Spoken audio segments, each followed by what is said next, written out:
All right, welcome everybody. We are back once again, and we are waiting to see if indeed the count will continue. If you were with us earlier, what was meant to be a perfunctory and merely ceremonial counting of the ballots, electoral ballots, was interrupted as essentially violent insurrectionist Trumpists stormed the Capitol, and Mike Pence was escorted out to safety by Secret Service, members of House and Senate leadership, as well as members of the House and Senate.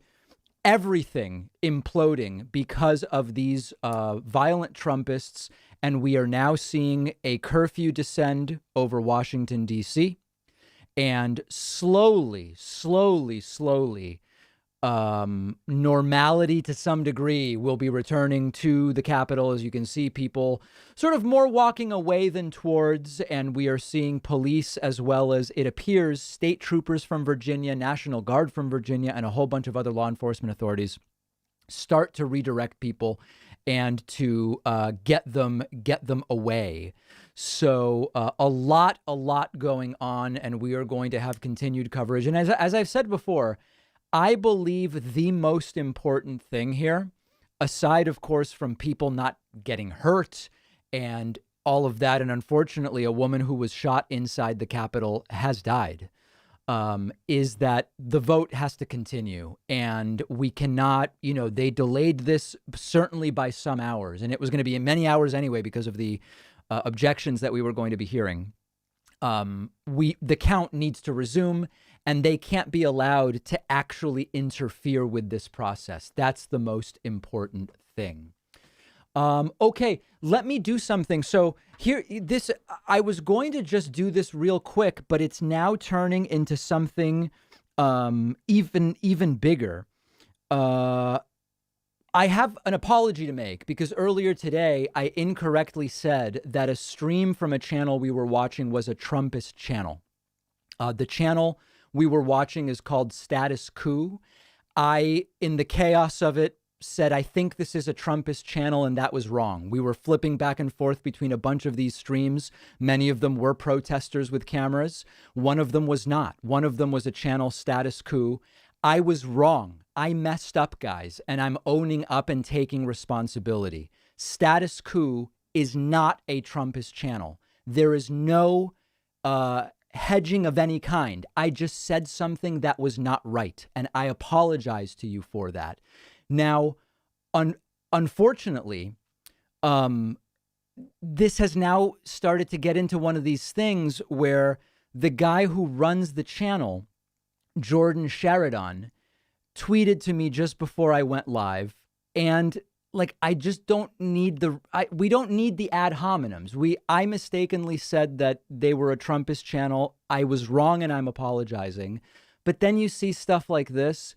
I don't recall David reporting in Flint, Michigan 17 times. That's true. I didn't. That's not what I do. I mean, and people who do it, I think, are absolutely brave and valuable and fantastic. If this individual did that, I think that that's fantastic. Or being arrested for covering things. Okay, that's fair. Yeah, I haven't done that stuff. That's not what I do. And then I really have only ever seen him audition for MSNBC. I mean, it's just kind of an ad hominem. We really don't need that. And as I pointed out here, an honest mistake was made, and I am about to correct it on air when I go live in 5 minutes. The ad hominems are unnecessary. I made a mistake, and in good faith will correct it. So, and there's another one here. It's ironic you just suggested an ad hominem attack when you go on air talking about channels journalists you apparently don't know. Do better. Again, see, this is exactly when things are just, people are just being mad. I'm owning up to it. I made a mistake, and I don't see the point of, I'm sorry, guys. I just said something wrong. And I just don't get when this stuff doesn't seem productive to me. And I'm getting, pings from, all sorts of, I guess these are sort of like revolutionary leftists who, I mean, it's just a mistake, guys, and if this is, it's like, look, we've got an armed insurrection going on in Washington, D.C. We've Democrats have taken the Senate. There's so much going on. We've got a global pandemic. I'm not here to hide. I'm apologizing. I'm saying I made a mistake and I'm sorry. Status Quo and Jordan Sheridan are not Trumpists. I was wrong. I'm admitting the mistake. And when this stuff escalates, it's a real waste of time. So that's I've given my apology, and we are moving on. And certainly people will not be satisfied with that, and that's okay. It's really not a big deal. Okay, now, as the violence grew in Washington, D.C., Donald Trump put out a video.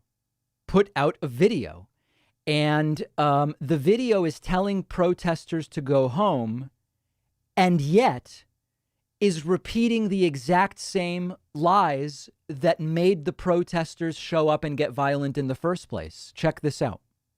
I know your pain. I know you're hurt.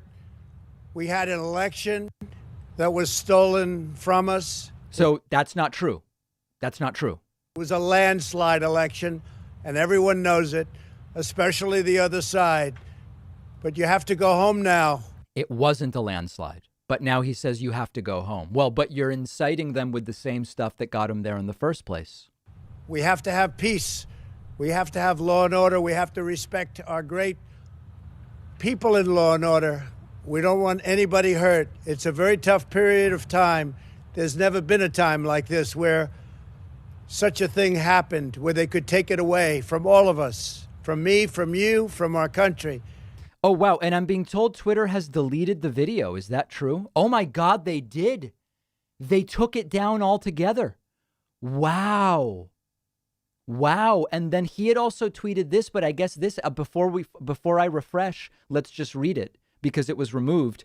These are the things and events that happen when a sacred landslide election victory is so unceremoniously and viciously stripped away from great patriots who have been badly and unfairly treated for so long. Oh, he's essentially defending the violence. This is the president defending the violence. Go home with love and in peace, remember. And if I refresh, let's see.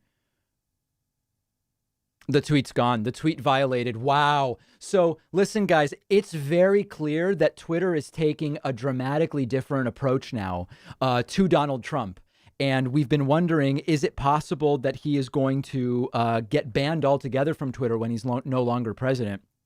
If that's any indication, the answer would probably be yes. So we are monitoring what is taking place in Washington, D.C. Let's listen to what the Washington Post is saying. And the real question is, when will the House and Senate reconvene and just finish this, what is typically a ceremonial process of counting the ballots that have already been certified by states? Supporters, diehard Trump dead enders, don't believe that the legislature is a co-equal branch to the executive, and they don't believe that the legislative branch should be able to thwart Trump. And so, I mean, these are autocratic, anti-democratic rioters who are trying to, anarchists who are trying to bring down the very system of government that is, worked for us for 220 some years. Amber Phillips, let's go to you on the breaking news that Speaker Nancy Pelosi is asking colleagues to proceed tonight at the U.S. Capitol. There we go. It is cleared for use. Important. To continue the work they began at 1 o'clock this afternoon, Amber. That's what we've been waiting on. That's right. Our colleague Mike DeBonis just reported on a statement she sent out to House lawmakers. She calls today a shameful assault made on our democracy and said she's consulted with her fellow top Democrats in the House, as well as Defense Department leadership, the military, the Pentagon, as well as the Justice Department, as well as the Vice President. Of course, not the president himself, but the vice president. And she says, quote, "We have decided we should proceed tonight at the Capitol once it is cleared for use." And she tells the House lawmakers we'll be sending y'all guidance on what this means. This is fascinating, Libby. We have been hearing reporting, and we saw tweets from even some Trump allies, Senator Lindsey Graham in South Carolina, saying, or just feeling this need to finish what was horrifically interrupted right as it got started. A reminder that this happened right as the first challenge came in. I'm not saying there was any coordination understanding, but this is just what happened. Right as the first challenge came to the first state, Arizona's legitimate electoral results, Mitch McConnell just given this like 10-minute. All right. So it appears as though they are going to try to go back and continue the counting. And I think that that's important, and that absolutely should happen. And we are going to stand by for that. So consider what it is that has taken place now. We have seen Donald Trump essentially denounce Mike Pence. Donald Trump earlier tweeting, and in fact, we can pull up that tweet just to get everybody centered with what it is that has taken place. A bunch of Trump tweets already deleted. Where was it? Wow, a bunch of stuff was deleted. That's incredible. Oh, it looks like they deleted even the Pence tweet. It must be this one. That is unbelievable. Trump tweeting earlier that Mike Pence let them down, essentially. Mike Pence failed because he didn't do more to try to steal the election. So Trump has denounced Pence. There's nothing Pence can do. This is merely ceremonial. Joe Biden has won. Twitter is now actively removing a bunch of the things that Donald Trump is posting. This is essentially the political equivalent of a dead man walking. And it is, I can't think of a more humiliating moment for the United States in terms of the fundamentals of our democracy and what this is built on. And there are now there is the idea of drafting articles of impeachment very quickly. I mean, it's warranted. You're not going to get anything done before Trump leaves office. I think it's abundantly clear that this guy can't even really do another 15 days or however many it is, 13 and a half days at this point in time. This is a man that was always unfit to lead. And it is just stunning that we are still even saying, well, can he actually do the job? Can he do the job? No, of course he can't.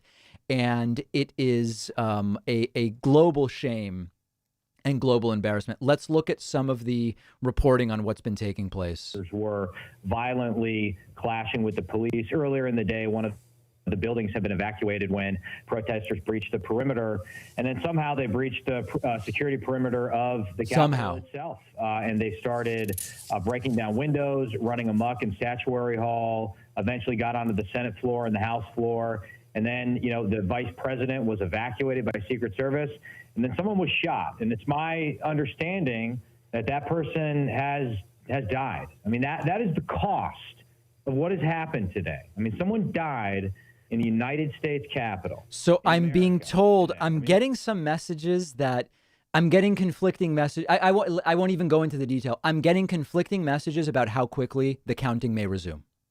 Let me just put it that way. We don't even need to get into the specifics of the timing, but I'm getting everything from it could be very soon to it might not be until 10 or even 11 p.m. tonight. And it's ultimately going to depend on how quickly they get things cleared, because as you can see, even though there is a 6 p.m. curfew and the headline is that police are clearing the mob, a lot of these people have no significant urgency to get out of here. And the other thing to remember is if indeed we are still going to see the number of objections that were expected in 6 states in total, and we were only about a half hour into the first state, you get 2 hours of debate for each state that is objected to. This, as it was, could have lasted until 2 or 3 in the morning if they were not going to break. So it's completely plausible that this will continue into tomorrow or even the next day. So to some degree, the insurrectionists will have gotten what they wanted. At this point, it is likely going to be a significant delay. However, and a lot of people in the chat are pointing out something that's important. Will Republicans after this say, you know what, Trump's off the deep end. Trump has denounced Pence. We're really more on the Pence side, and we're going to stop the objections. We know it's inevitable. We know we can't stop Joe Biden. That would be the smart thing to do for Republicans at this point in time, and to not continue with 2 hours of debate for six different states. That would be absolutely bonkers. But remains to be seen. And step one would be just the resumption of the joint session. Let me do a couple of thank yous. I do want to say thanks to the 21 21 people who just grabbed Twitch subscriptions. I appreciate that. I also want to say thanks to the people that are signing up on my website, which, what is the number of people doing that? Hold on a second. I want to say thanks to the 6 people who signed up at joinpacman.com, putting us at 27. I really do very much appreciate that. I see a lot of people asking if a lot of people have been banned today. Unfortunately, yeah, I think it's conceivable that hundreds of people have been banned today on YouTube and Twitch. And it's sad. There's everything from insurrection supporters. Whoa, this is weird. Insurrection supporters coming in, every combination of things we've seen, and we did have to ban many people. Okay. Sage says, how is there not a slew of arrests happening during this? Yeah, I think there's only been about 10 arrests. Can somebody fact check that? I think only 10 arrests so far. It makes no sense. DT asking, is today the death of the Republican Party? I can't imagine anything Democrats could have done that would have been worse for Republicans than what Republicans did today. 13 arrests so far. Okay. If you say, is there anything Democrats could have done today that would have more damaged the Republican Party than the self-inflicted damage Republicans did? I can't think of anything. Now, whether there will be long-term damage remains to be seen. Mullen just on MSNBC saying it's not anyone's fault but the rioters, and that he believes they aren't real Trump supporters. Oh, well, I don't know about that. That opens the door to saying they're actually left-wingers, and there's no evidence of that whatsoever. Hey, David, saludos desde Mendoza. If they impeach Trump now, he will be invalidated from running in 2024. That is worth it, right? I don't know about that. If that's the case, I'm not sure what law that would be related to. And Mike says to anyone in the comments who think Trump supporters will wake up from this, just go to R Conservative and see for yourself. There's a lot of delusion happening in some of those enclaves of the internet.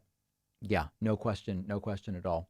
Tell us your thoughts on what's going to happen next. Well, eventually this will be cleared, order will be restored, and Joe Biden is going to receive 306 electoral votes in the joint session of the House and Senate. It's a question of how long it's going to take. It's that simple.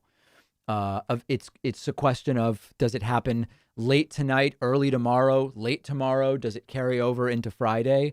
I don't know how long it's going to take, but that is the next step. And in the midst of it, there will probably be some more violence and some additional number of arrests. I think I saw Twitter take down a Trump tweet. They did. They took down. So if you're just joining us, Donald Trump posted a video yesterday. Hours ago, and a tweet. They are both gone. The tweet that was here essentially says the violence from his supporters is warranted. This tweet was a video in which Trump said that it's time to go home, but they stole the election and we won in a landslide.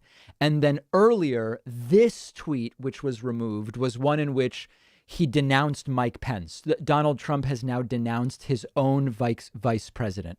And it is an incredible day. It is just incredible that this is what is going on at this point. Let's get I like Twitter's approach, which is we're not even going to wait for him to be gone. We're going to get going now. Let's take a listen and see what NBC News is up to. Democracy of decency, honor, respect, the rule of law, just plain, simple decency. Right. That was Biden earlier. Now, in recent weeks, we've seen Joe Biden increasingly step into this apparent leadership void, delivering addresses to the nation about the pandemic, about the tough economy, and now this crisis in our democracy. And asked by reporters, Biden said he wasn't concerned about his own safety, his own security, or even his own inauguration, Indeed, which is set to happen at the U.S. Capitol outside in 2 weeks' time. Lester. Yeah, a lot of conversation about that in light of what has happened here. All right, Jeff, thank you. And we noted that curfew now underway in Washington. Police have been working to disperse the rioters from the Capitol. And what's weird is that despite the curfew, there's no big urgency. I don't know if this is someone who's hurt or what's going on, but there's very little urgency, even though we're 45 minutes into this curfew.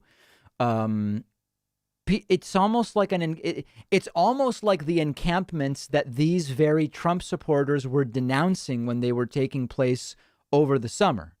And essentially no urgency here. And sometimes when you look at crowd control, Even though the curfew is at 6, they work slowly to avoid acute incidents. So as long as people are relatively corralled here and sort of drifting out, and they can get the Capitol itself more and more under control, that's why there may be no particular urgency to get people dispersed at this point in time.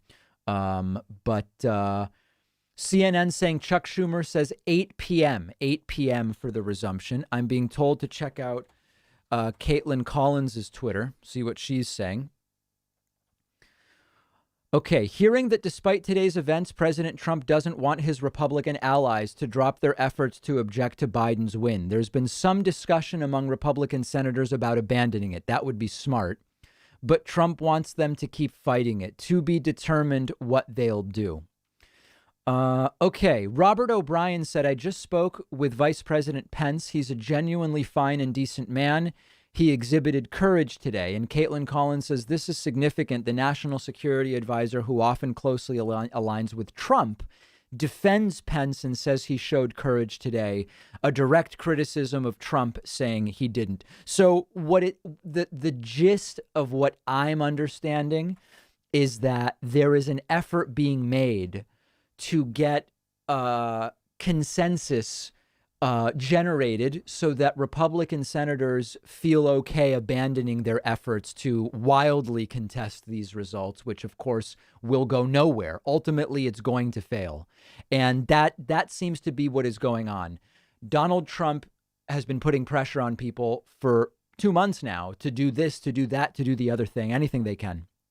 And it's becoming increasingly clear that they are looking for escape pods, and maybe senators who were planning to object in Pennsylvania to the Pennsylvania vote and to the Georgia vote. It's certainly conceivable that they are sort of looking for the escape pod. You could call it rats jumping the rotten ship, as some are people saying, or an escape pod to not have to do that anymore. And when you see Robert O'Brien say Pence did the right thing, now that Trump has denounced Pence, it seems very plausible that that's exactly what we are going to see. Let's read a few other super chats as we stand by here. 84% of cops voted for Trump in 2016. Is it crazy to think they would treat Trumpists differently than Black Lives Matter? No, in a theoretical sense, it's not. I don't believe Trump will run again. He'll have Don Jr. run, and then Trump will campaign for Don Jr. Maybe. Will today be looked at the same way Pearl Harbor, 9/11, and the JFK assassination are looked at? I think anybody claiming to know the answer to that, it's just too soon to say. I don't think we can say yet. Trump's deleted tweets can be seen here. A lot was deleted today alone. Yeah, we might look at that tomorrow. David, how do you think the breach was allowed to happen? Do you think someone in the Trump administration was behind the lax security? That's sort of conspiratorial. I have no evidence for that. At this point. BBC have new updates saying the woman shot at the protest has died. Yeah, I reported that earlier. That is true. My brother was at the protest earlier and was part of the mob that invaded the Capitol. Oh, my goodness. I am truly disgusted and ashamed. I feel for you, GT. That's absolutely horrifying. Jenny via Twitch says, love the show. Thanks for all you do. Appreciate that, Jenny. Thank you very much. Also, Andre checking in. Jay Zakari says via Twitch, America will survive this coup. Coup attempt, remember, coup attempt. I believe that you are right, but I think that it is going to get very ugly for a period of time. And, let's hear from Raphael Warnock, incoming senator-elect. Who are willing to do anything to stay in power. And this is the extreme expression of that. But for too long in Washington, we've had politicians who are so focused on the next election that they're not thinking about the next generation. And this is the kind of craven act that we're witnessing right now for the sake of positioning oneself for a presidential election 4 years from now is shameful.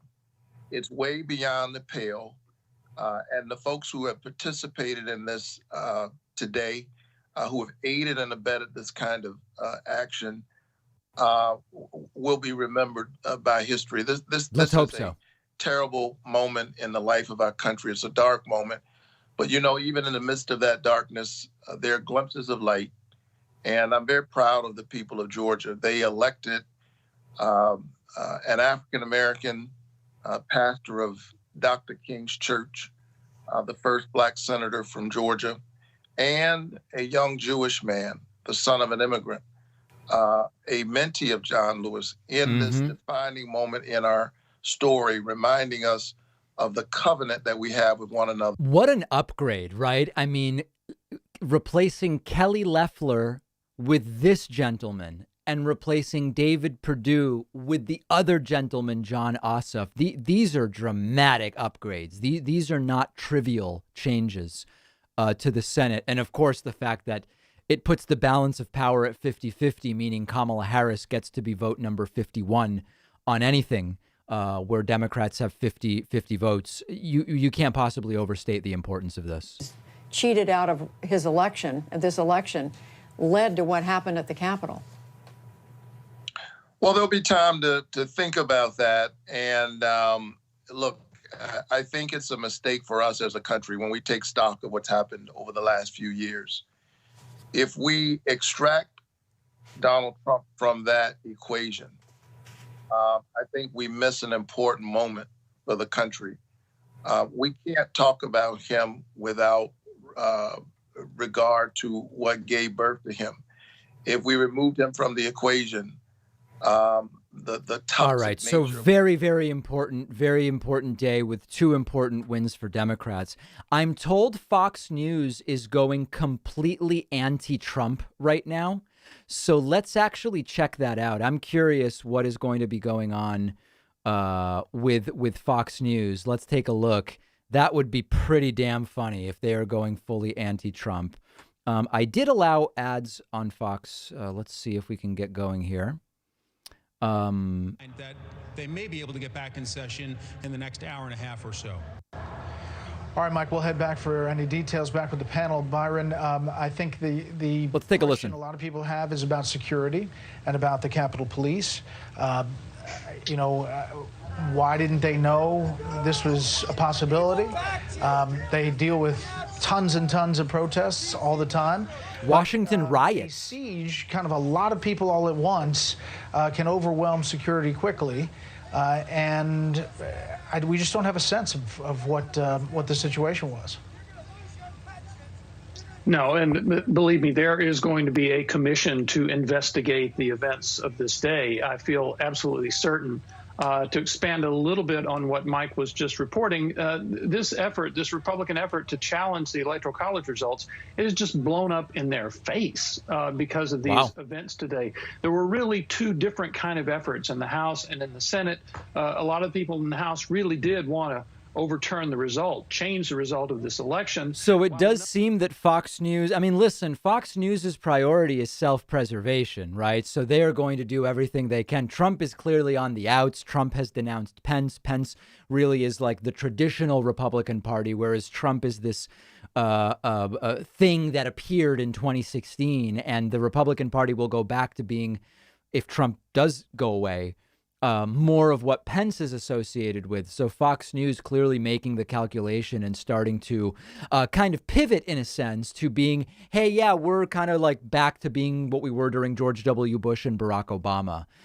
So I wouldn't chalk it up to anything other than they realize the Trump ship is sinking very quickly. They can't possibly bail out water quickly enough to stay afloat unless they throw Trump over the edge and lighten the load, to kind of use the a seafaring analogy. And I think that's exactly what is going on right now. Get back to talking about Obama's tan suit or the tan sweater I wore the other day. They'll be far better suited, I think, with that type of thing. A big thank you to Madio, Tony, Riley B, PRPB, Wolves, Gristly Knuckle, holy shit, and a whole bunch of other people. An additional 12 folks grabbing Twitch subs, which I really appreciate, putting us at 39. And then also an additional 12 website members, which brings us to 51. I will, in this second stream of the day, I will open phone lines if we get to 100. And I would love to hear from some of you guys about everything that's going on. As of right now, we are told that about an hour from now, around 8 p.m. is when we are expecting the Senate and House to reconvene and to start counting the votes once again, about an hour from now. Some other super chats. People want Trump arrested. Pastel Bell says, David, thank you for your amazing and diligent coverage. You've been a stable voice through uncertain times. Brian says, MAGA just lives by a different set of rules. We get to vote, you don't. We get to have Supreme Court justices, you don't. We get to riot, you don't. We get to win elections, and you don't. Yeah, essentially. I'm told that things are happening with Mike Pence's Twitter. Let's take a look at that. Mike Pence. Okay, I'm not seeing anything within the last 3 hours. Maybe you meant the official account, which is, there's a different one. Hold on. Vice President Mike Pence, the VP. Let's see if you mean that one. Just retweeting.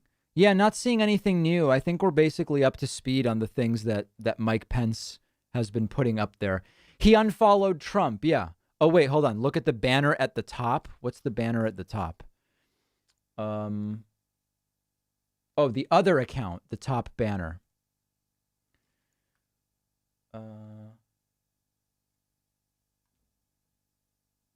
Okay, what am I looking at here? The banner is Pence and his wife. Okay. I don't get it. What are we looking at? Is that weird? Okay. All right, we're moving on. I'm sorry. I don't understand what's notable about Mike Pence having a picture of himself and his wife there at the top of his profile. Okay, let's listen to a little more of Raphael Warnock, Senator-elect. My neighbor coughs. They might be sick today, but because they're my neighbor and they coughed, I might be imperiled. That doesn't make my neighbor my enemy. That means that I've got to have my neighbor's back. That if they are uncovered, perhaps I'm unprotected. I should want them to have health care. I should want their children to have access to a quality education. I should want them to be able to work with dignity and earn a livable wage and to retire. I should want for them equal protection under the law. And tonight, as we watch these rioters storm our Capitol and we watch the response of law enforcement and juxtapose that to what happens when Black and brown people, whether they're in Ferguson or Baltimore and other places, have risen up nonviolently to give voice to their concerns. It's a market study in contrast that's hard to ignore. And I think it calls us in this moment to build a kind of multiracial coalition of conscience that I think we saw this summer in light of the tragic flashpoints of George Floyd and others. We saw Americans of all colors, multi-generationally, march out into the streets, masked up against one virus, COVID-19, in order to wage war against the virus of bigotry and racism and xenophobia. We need that kind of spirit, and we need it now more than ever. Reverend Raphael Warnock, who made history today by becoming the first Black American elected United States Senator from the state of Georgia. Congratulations, Senator, on your hard-fought win. Thank you so much for joining us. Thank you so much. How are you? Wow. And we turn again to our Lisa Desjardins now at the Capitol, where we are hearing that lawmakers will resume the Electoral College count process. Oh, wait a sec. What? Jimmy Dore attacked me? Let me look at that. Jimmy Dore attacked me. Oh, he did. Oh, I'm going to like it. I always just like when Jimmy Dore attacks me, I get the instinct I'm doing something right. Check this out. Jimmy, see, I knew that the revolutionary left was going to go after this. Let's see. Oh, look at this. So, oh my goodness, this is just so sad. All I can do is like it. So earlier, this guy named Jordan Sheridan was mad at me because I mistakenly said his channel was a Trumpist channel earlier today in the midst of a live stream. I was wrong to do that. I apologized at the top of the stream. And as you can see, I said it was an honest mistake. I'm about to correct it. And then I guess he didn't like my apology. And he said, I guess I'm just a bad person. I don't know. So then now Jimmy Dore seized on it and says, yes, David AI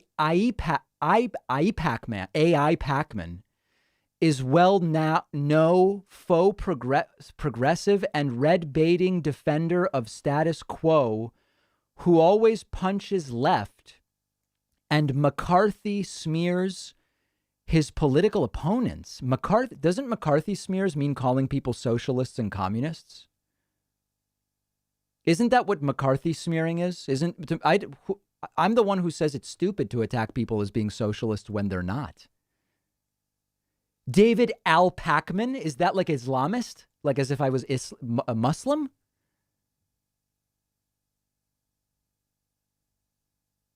I don't even know what this is.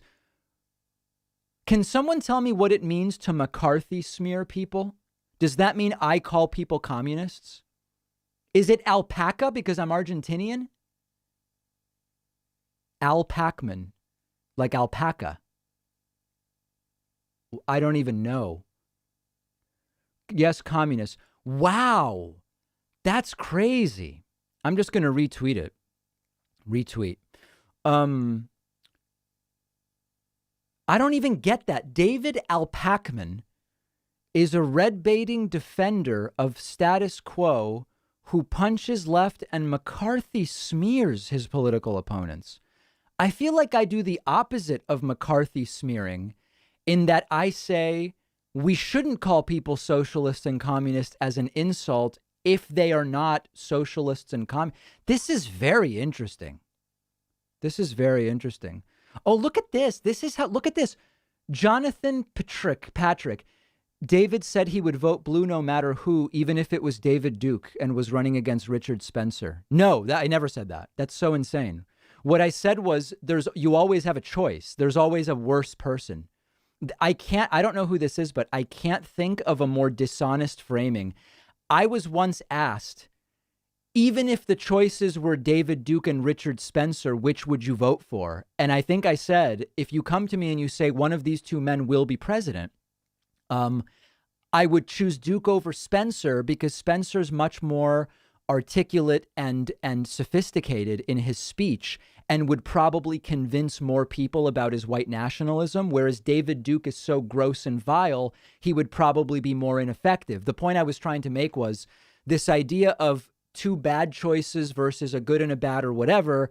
We can always, as adults, think about which one is worse. And my view was there are reasons why I think Spencer is probably more difficult. And as people are pointing out, it was kind of a trap question to begin with. But anyway, guys, this is really the worst of the left. And I don't even know if this stuff is left. I mean, you guys tell me. And then again, the blue no matter who, I don't even know what that means. I don't know what are these people, David Duke and Richard Spencer, what political party are they? I don't think it has nothing to do with party. Yeah, I should even get away from it. It's really, really weird. But I'm still curious, David Al Pacman, like, is that an Argentinian joke because of Argentinian alpacas? Or is it like David Al Pacman, like as if I have a Muslim last name, even though I'm Jewish? I wish I understood it. AI, like I'm an AI. Like I'm an AI or something. Holy shit. I don't know, guys. But anyway, when I talk about the left doing things that are weird, that's kind of what I'm talking about. I think the AI means artificial intelligence. The AI Pacman, it's a reference to AIPAC. He was being anti-Semitic towards you. Oh yeah, I have nothing to do with AIPAC. AIPAC is an American-Israeli lobby. I have nothing to do with them. I've never had anything to do with them. I've never praised them or anything like that. So that's even weird. It's anti-Semitic. I didn't realize. I had no idea. I thought he was saying like David Alpaca Man or something like that. Really weird. Okay. Trump's Twitter account will be locked for 12 hours, ladies and gentlemen. Trump Twitter locked. Let's refresh. After having 3 tweets deleted today, Donald Trump has received a 12-hour ban. a 12-hour ban on Twitter because of his spreading of election-related disinformation. So Twitter seems to be taking the Trump tweets significantly more seriously. And I think that's really, really great. Let's go back to Lisa Desjardins and see what she's up to. It's been a tumultuous afternoon. You've been there in the middle of it from the very beginning. Fill us in on where we are and where we go from here. Currently, Capitol Police say that they have secured the Capitol building. Beautiful. I right now am at a House office building. This is where we see really the residents of Capitol Hill, the members of Congress and their staff have been sheltering in place. We are under lockdown. That means no one can leave, no one can enter this building.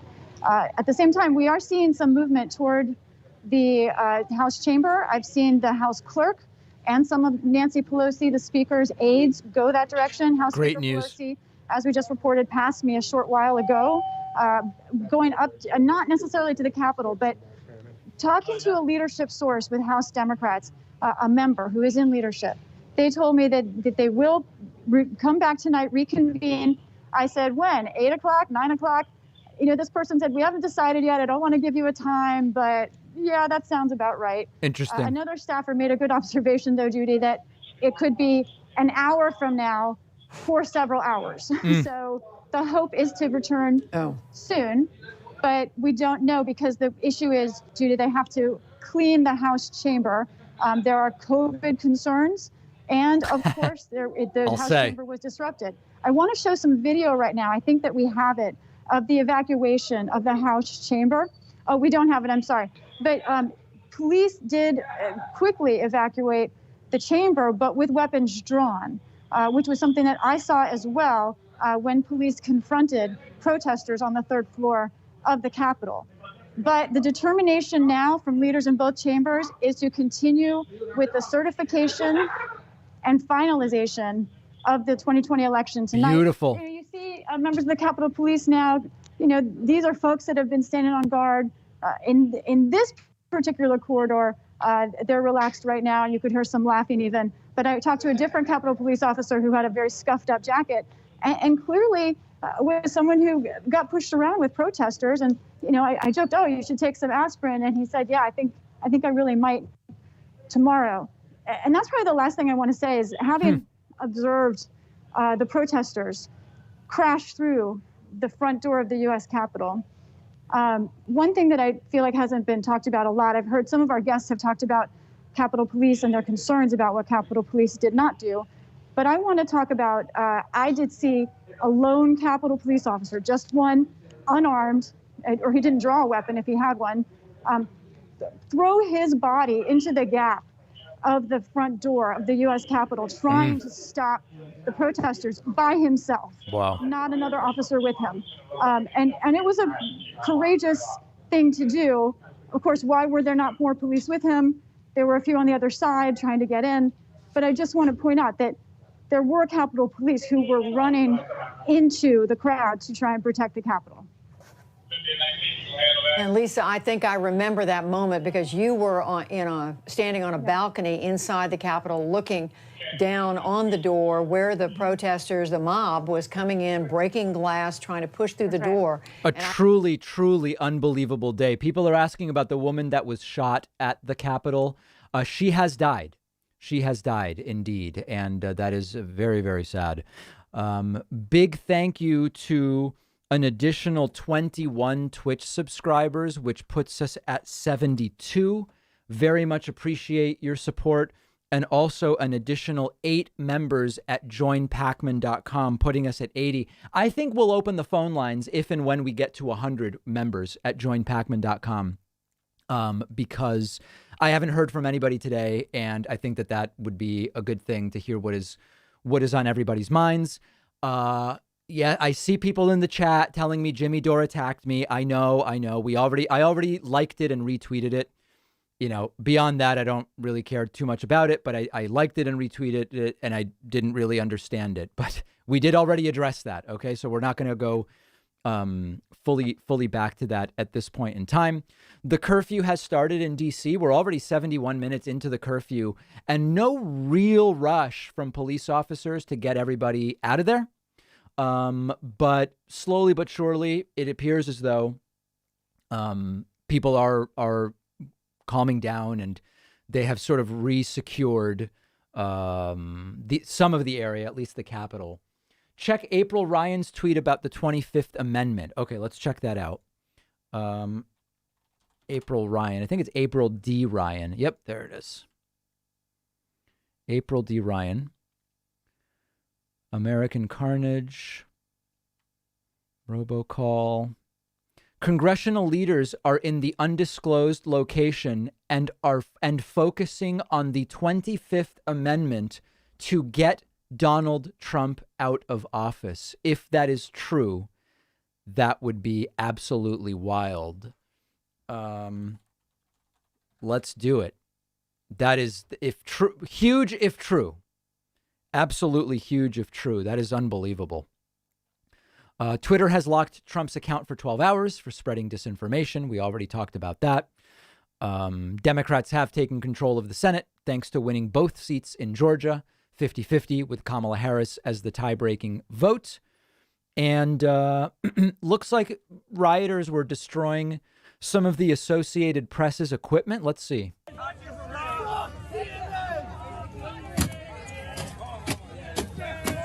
Wow.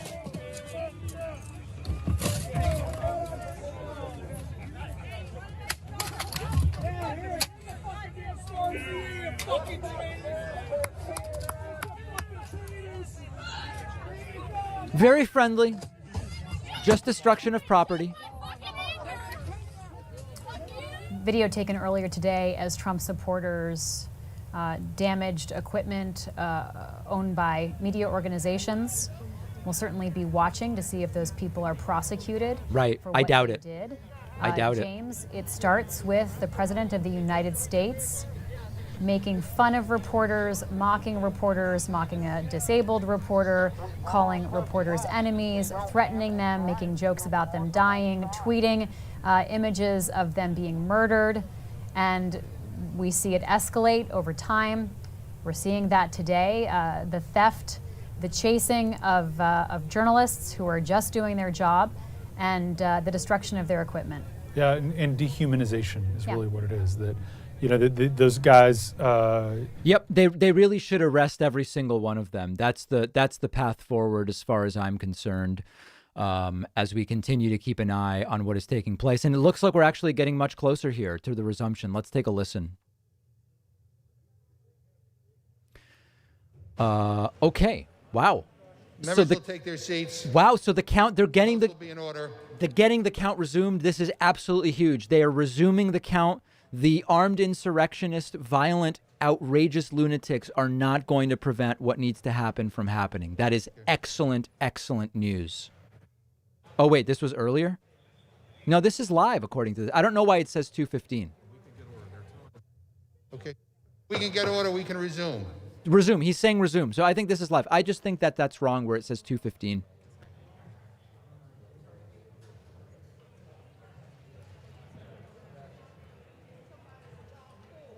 They are resuming the count, my friends. They are resuming the count.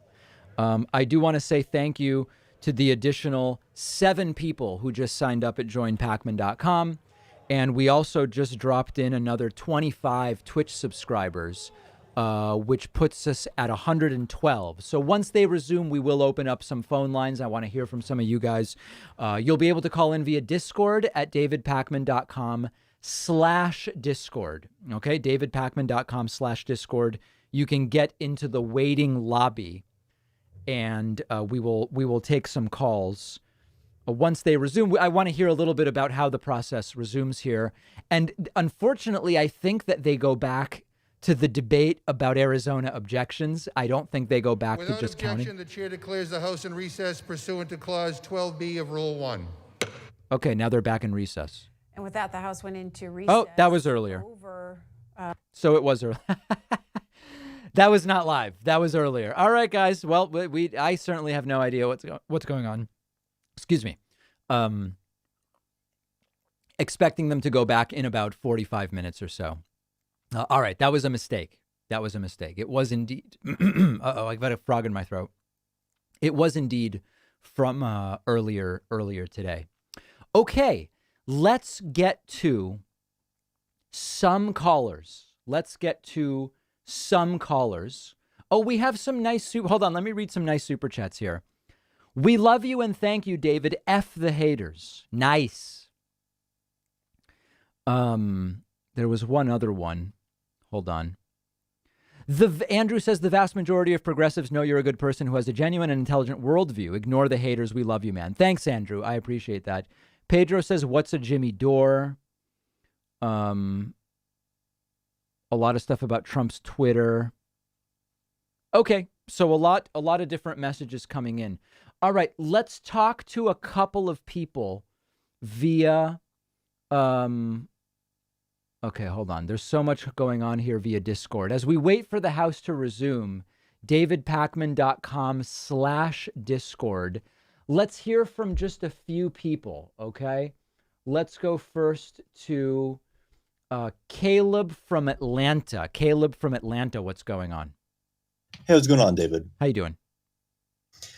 So one of the primary states in contention here is Georgia. And, yes. I'm from Atlanta, from Georgia. And it's expected that Kelly Loeffler will expect to object, even though she just lost her election. Right. Do you think that she's going to continue to object like this, or do you think that she's going to follow with some other GOP senators and drop their objections along? We don't know yet. So that's what's being wondered about now, which is, given what's going on, there are signals being sent to Republicans that basically we are not behind Trump anymore. Robert O'Brien, for example, said he's with Pence, not Trump, on the Trump denouncing Pence. My read of that is that these are signals being sent that you don't have to play the game for Trump anymore, and hopefully they will drop their objections. We just don't know yet. We're going to have to wait and see. Yeah, it's going to be interesting to see how the Republican Party shifts away from Trump and how that split is going to work out. Exactly. And all that. Yep. Well, thanks for taking my call. I appreciate that. My pleasure. Thank you. Thank you for calling in. Let's go next to Wyatt from Indiana. Wyatt from Indiana, you're on the air. Hey, how's it going, David? Good, thank you. Hey, so kind of a quick question. I don't really think we'll see anything tonight. Do you think we'll see Pence invoke the 25th Amendment to kind of take over now that he's turned away from Trump and everybody? Certainly not tonight, but there is a report that it is being discussed. And at this point, I'm the last person that would tell you something definitely will happen or something definitely won't happen. At this point, we are in unprecedented territory. Could be anything. Okay, well, thank you. Stay safe. Likewise, stay safe as well. Let's go next to, why don't we go to Brendan from New Jersey? You're on the air. Hey, David, can you hear me? I can hear you. Awesome. First of all, big fan of the show. And thanks for taking my call. I'm actually a history teacher. I teach high school age students who are clearly on both sides of this political issue. Okay. And I really struggle to try to maintain my political neutrality when teaching current events recently. So an event like today is hard not to call a violent coup attempt and an act of sedition. So my question ultimately is, how could someone like me maintain neutrality as best as they can and effectively discuss with students the important events of something like today? Well, remember that neutrality and objectivity are two different things. So you can be neutral in that you don't express a value judgment as to whether an armed insurrection coup attempt is good or bad, while not losing objectivity about the fact that that's what it is. Now, it's easier said than done, but I think here it comes down to a difference between objectivity and neutrality. And I think there are ways for you as a teacher to remain neutral while still being objectively accurate in what you're telling the students is going on in the world. Yeah, well, first of all, thank you. It's something that, I'm kind of struggling with, especially recently, but I appreciate that advice, David. It's really meaningful. Thank you so much. My pleasure. Thank you. Thank you so much for calling in. That was a perfect phone call, I think. I think that was a perfect phone call. Let's go next to, I don't know. Let's go to U.S. Sailor Donnie from is it Arcata, California? I don't know where Hi, David. Can you hear me? Yes, I can. Oh, yeah. So I'm in the Navy, but I'm from Arkansas, but I'm stationed in California. Oh, So got it. Okay. yeah. Dude, I'm a huge fan of the show. Thank you so much for taking the call. It's really nice to talk to you. Kind of getting away from everything that's going on, I just wanted to ask you how likely you think Biden will embrace like a truly progressive leftist policies. One thing I've been paying attention to is his appointing of Janet Yellen as Secretary of Treasury. Right. And, a lot of people think of her maybe as like an establishment figure or perhaps an institutionalist. And I'm not sure that that's very hopeful for progressives, but I've been really interested lately in modern monetary theory. And maybe there's a chance we embrace that, maybe more so. And I mean, we don't care about deficits right now. I mean, at least in the past 4 years, but right. Republicans are going to go back to that, of course. That's going to change. So what are you looking at in terms of indications of Joe Biden's progressiveness and embracing more left-leaning policies? Well, listen, we have to first manage expectations. Joe Biden is no great progressive, but if he's able to do the things he campaigned on, he would do some of the most progressive things any president has done. And it's about holding him to account on those things. I do think that it's important to say that Janet Yellen is one of the picks I like best that Joe Biden has made. And you have to remember, it's Joe Biden selecting a Treasury Secretary. It's going to be someone that, generally speaking, believes in monetary theory. It's going to be somebody that believes in the role of the Treasury. But if you go back, and I did a segment about this, Janet Yellen is a pretty astute economist with some very interesting ideas. She has a paper from 1990 or 93 called The Fair Wage Hypothesis, which is very interesting. And I did an outline of it in a segment a few weeks ago. So I think we have to manage expectations and understand that, Biden's not going to pick the equivalent of Marx to run Treasury. Given what we would expect from Biden, I think Janet Yellen is a great pick. And there's picks that are not so good, like Neera Tanden. And I've talked about that before. Right. Awesome. Thank you, David. Thank you for all that you do. I'm looking forward to the rest of the show. Thank you. Well, thank you for your service. And can you say, are you on any kind of equipment? Can you say what kind of equipment you're on? I'm just at a squadron right now. Okay. I deployed to, ships in Japan, but yeah, that's pretty much nothing too crazy. Seasickness, or no seasickness for you? No seasickness for me. I haven't been on deployment in about a year though. No, but okay, but you don't have a history of it, you're saying? Oh, no, not at all. And let me ask you this, for people who do get seasick, if you just stay on the boat, do you eventually get accustomed, or are there people that never get accustomed? I'm sure there are people that just really never adjust. And, in that case, they would be flown off the ship. But eventually, if it were to come to that, they just wouldn't be on a ship anymore. But Got it. For the most part, it's just they give you some Dramamine and send you to your rack and yeah, that's it. Sure. Very good. All right. Thank you so much for the call. Yeah. Thank you so much, David. All right. There it is. We're hearing from a bunch of different people at davidpakman.com/Discord. Let's go next to, Alan from Shanghai. Alan from Shanghai, you're on the air. Hi, can you hear me? Yes, I can. Wow. Such an honor to talk to you. The honor is all mine. So my question is a bit more, I guess, meta. And it's about Twitch and kind of like the sites you've been streaming on.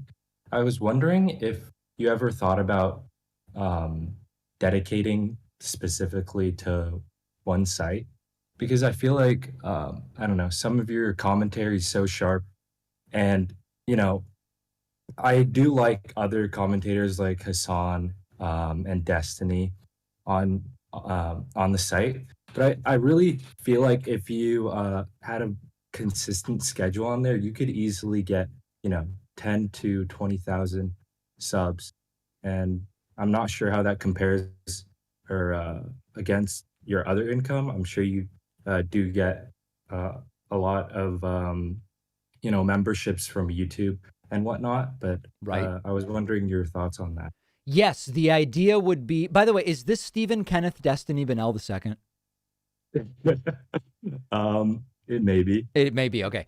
I think that the move would be doing some additional, maybe Twitch exclusive stuff would be the idea. But, you know, abandoning platforms that are so built up. I mean, like, just to give you a sense, just in the 50 minutes I've been streaming, we've had 305,000 different people start the stream on YouTube.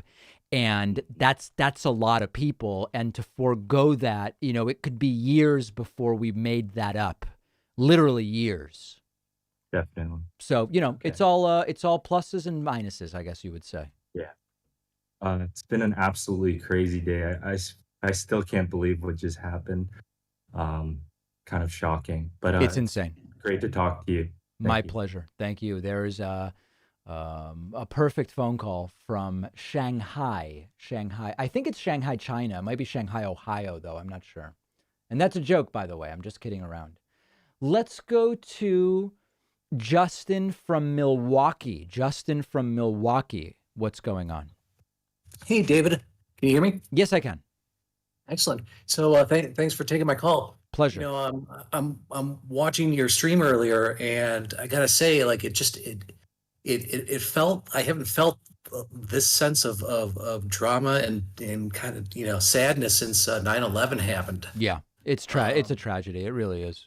It's one of these things that I just have to wonder, like, is there going to be the kind of pullback from the Republican Party to this more extremist positions that they've been taking? Do you see that as something that could honestly happen over the next couple of years? It could happen. And again, you're starting to see escape hatches open for some of these Republicans as Trump has now denounced Pence. There are Republicans who are basically saying, are you bailing? Because everybody's feeling it out. If you're bailing, I'm bailing. Oh, well, maybe if I bail, will you bail? And that sort of thing. And I think we'll get a little bit of a sense of it later when we see if the Republicans still object to all 6 states they plan to object to. And speaking of Pence, you know, where do you kind of see him falling after today's events too? I mean, he's a, you know, career politician. He's got to think, you know, what's next for him. That I don't know. That I really don't know. But I think that this may be exactly what Pence needs to decouple from Trump literally 2 weeks before he's going to be back out there as a career politician. So I think it's great for him as well. Sure. Well, thanks, David. I appreciate it. And it's great talking to you. My pleasure. Great to hear from you. A few super chats. I see a lot of people saying Twitter has suspended Trump's Twitter account for 12 hours. We did report on that. Big Dog says there's a report congressional leaders may try to invoke the 25th Amendment. That's absolutely true in that it's been reported. April Ryan says congressional leaders are in the undisclosed location, focusing on the 25th Amendment to get real Donald Trump out of office. And that would be an unbelievable thing. It would be fantastic. It would be humiliating for Trump. And I'd be lying if I said I wouldn't love it. I would absolutely and completely love that. Let's go next via Discord to Fluffy Bunny. Fluffy Bunny, you're on the air.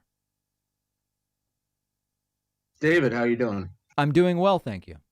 So, long time listener to your show. Thank you. After today, yes. How do we reconcile the kind of mindset of bringing the other side into the fold? Because it seems to me this is not a side that wants to be brought in.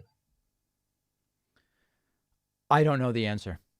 I mean, there's no fast answer.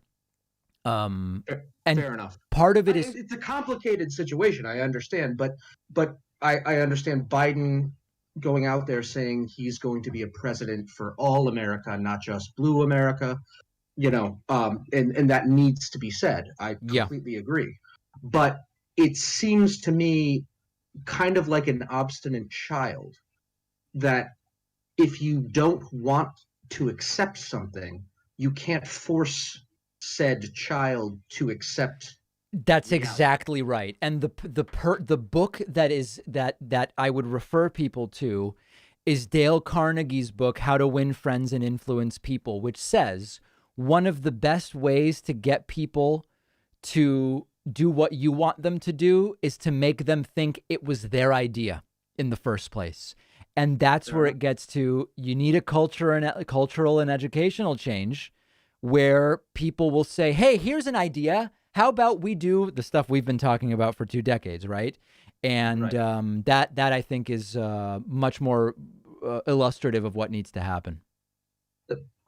Thank you, sir. I love your show. Pleasure. Thank you. Fluffy Bunny. Appreciate hearing from you. Let's go to Crystal from Connecticut. Crystal from Connecticut, you're on the air. Crystal from Connecticut. Oh, Crystal bailed. That's too bad. All right. Well, no Crystal. Let's go to, where else are we going to go? Let's go to Christine from Alberta. Is that Alberta, Canada? Yeah, absolutely. How are you? I'm good. How are you? I'm doing well. I just thought it'd be fun to tell you all about how in Canada, Alberta, Canada, Yes. where there was some protests also in Calgary. Yeah, Calgary is sort of like the most, if there's anything equivalent to like American right-wing nuttery, it's in Calgary, right? I'd say less so in Calgary, more so in Edmonton. But yeah, just Okay. Alberta in general is like Okay. more right wing. And what were they protesting for or against? They were all pro-Trump. Oh, I see. It was against the election, and you know, it's kind of just weird because what is their plan? What are they trying to accomplish with Right, this? right. Hey, here's something I'm wondering.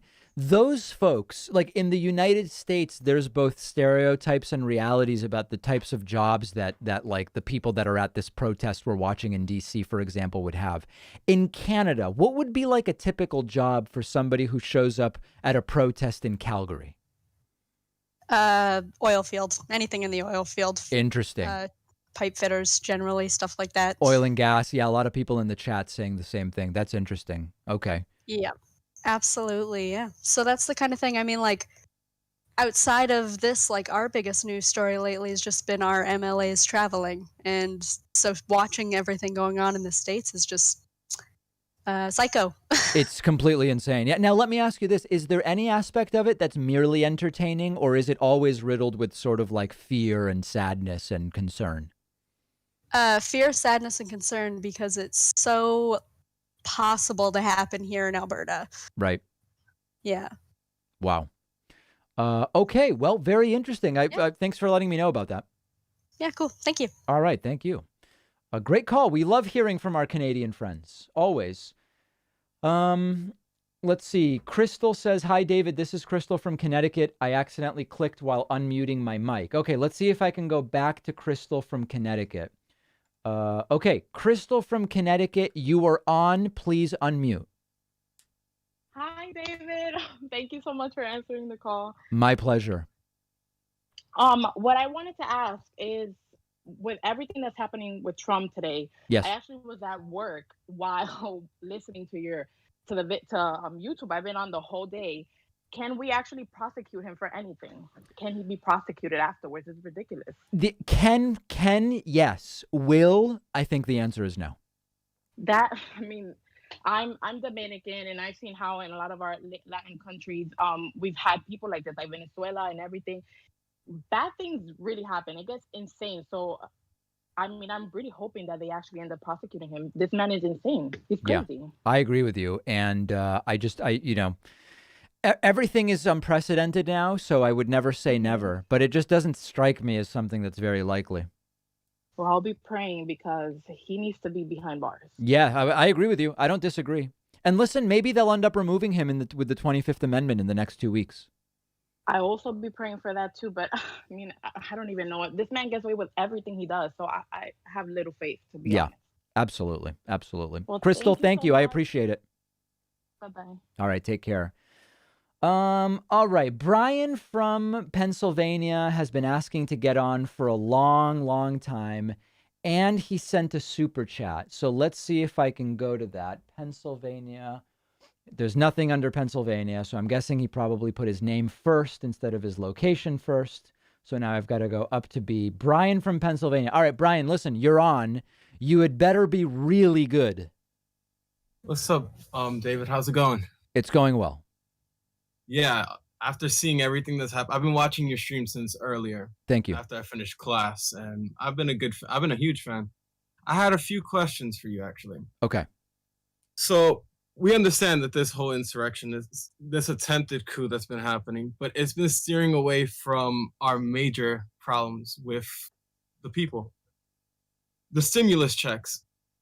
Yeah. A lot of people have been getting the $600 stimulus checks, but it just like the first time that happened, college students, such as myself, that I'm a computer science major, was ineligible for these checks. Okay. Do you see these checks being amended for the college students as well that are also suffering? I really don't. I really don't. It's possible that if there is a new stimulus under Biden, it's conceivable that it would include the college students, but I don't see any amending retroactively. No. You know, being from the Hispanic community, like I am Hispanic, and it's been rough to see all this unfold. And if you see these same types of protests happening from the BLMs, from the Black Lives Matter, happening in the Capitol like it did today, right? Where was the same intensity of the police force when Trump wanted to go take a picture in the church? Right. No, listen, if today had been Black Lives Matter, the arrests would be in the hundreds, not 13. And really, there would probably be more than one person dead. Like, this is astonishing to see this. Like, I'm in a Discord. We have our own dedicated news center. Yeah. And we're watching all this unfold. Right. And it's nerve-wracking. It gives anxiety. It's insane. I completely agree. My last question to you is, what do you see happening in the near future? You know, of course, the 25th Amendment.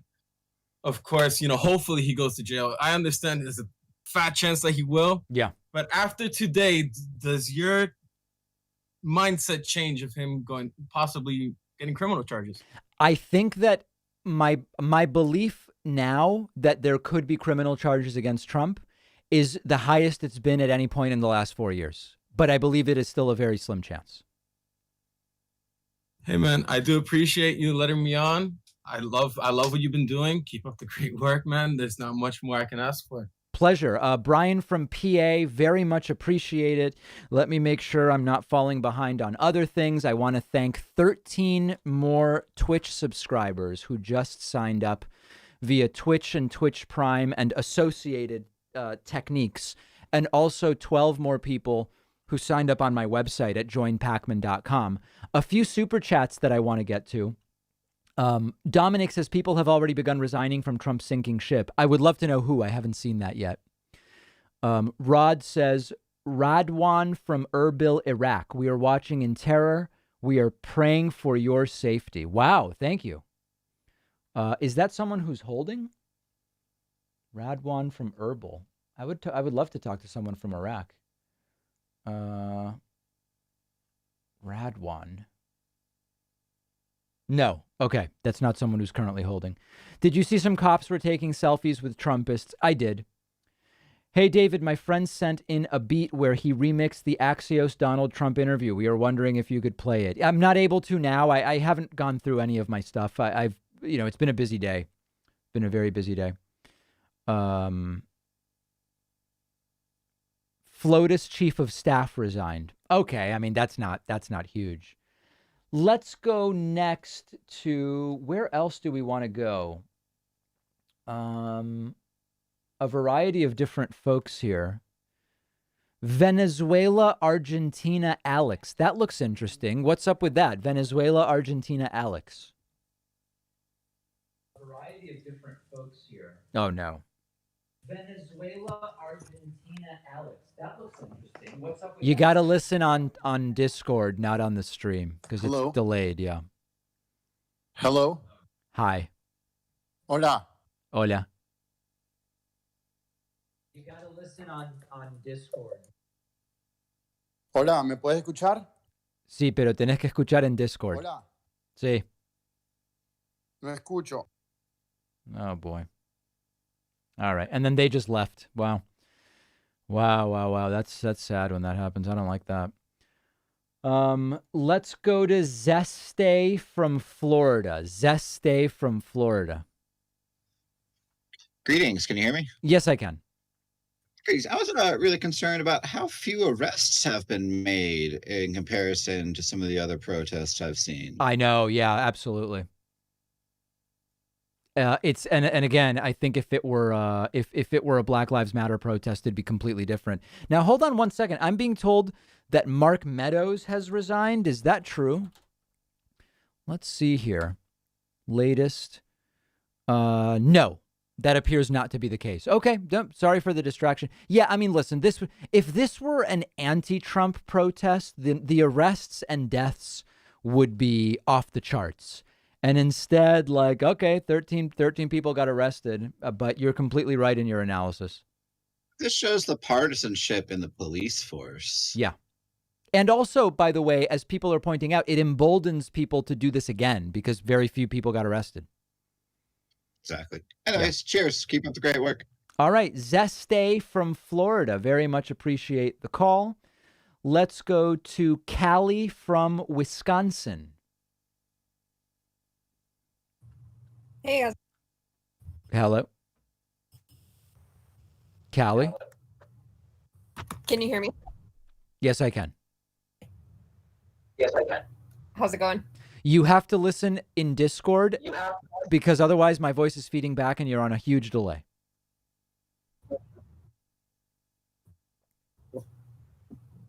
I thought I was. Can you hear me okay? I can hear you, but how are you listening in Discord now?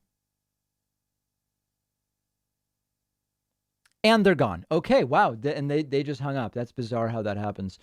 Let's just do a couple more here. Let's go to David from Scotland. David from Scotland, you're on the air. Oh, hello, David. Long-time listener. Thanks very much for taking my call. Good evening. Originally, I wanted to talk about the idea of Trump coming to Scotland. Yeah. But obviously, today's events have probably taken over the news, so I think it'd be better to ask something kind of wider. Before we go on, are you sure that you're Scottish? Pretty sure. Pretty sure. Just making sure, because I couldn't tell. You know, there is more than one Scottish accent. Yes. No, I wanted to ask. There is still quite a strong legacy over the last couple of months from the story of Trump ignoring Russian sanctions. Or, yes. Sorry, Russian bounties on UK yeah. troops. Yeah. It seems to have kind of dissipated in the US, but over here, we kind of see it. Well, I can't talk for everyone, but a large amount of the Scottish population kind of sees American leadership and being an ally as severely diminished in the last couple of years. What do you see as Biden's priorities in reestablishing the special relationship? I think it's one of these things that to some degree will happen naturally. And I know that that's a crazy thing to say because how could it just naturally be reestablished when Donald Trump has done so much to ruin the relationship? And it seems that there's going to have to be so much apologizing and pleading and that type of thing. But to be honest, I think diplomatic relations are sort of self-repairing to some degree when they're advantageous to both countries. And so I think to a great degree, just Trump being gone and dealing with Biden instead is going to naturally over time reestablish that relationship. Yeah, 100%. And don't let any Trumpists lie about any kind of special relationship with Scotland. He's got something like an 8% approval rating, and just because his mother was from here, we're certainly not a fan. Right. I'd also like to say, I know it doesn't mean much, but thoughts and prayers to everything that's happened in America, and I hope you guys get over it. Thank you. No, we appreciate it. It means a lot, and we appreciate it. And I appreciate you staying up late with us today. If I may say one extremely controversial thing. Please. It is 100% the case that breakfast cereal is a soup, and that is a hill that I will die on. Breakfast cereal is a soup. 100%. I don't disagree with that. I really can't take issue with that, to be perfectly honest. Excellent. Spread the word. All right. Thank you so much. Breakfast cereal is a soup. An unbelievable phone call from Scotland. And then now let's go to Luana, who I believe, hold on a second, is this accurate?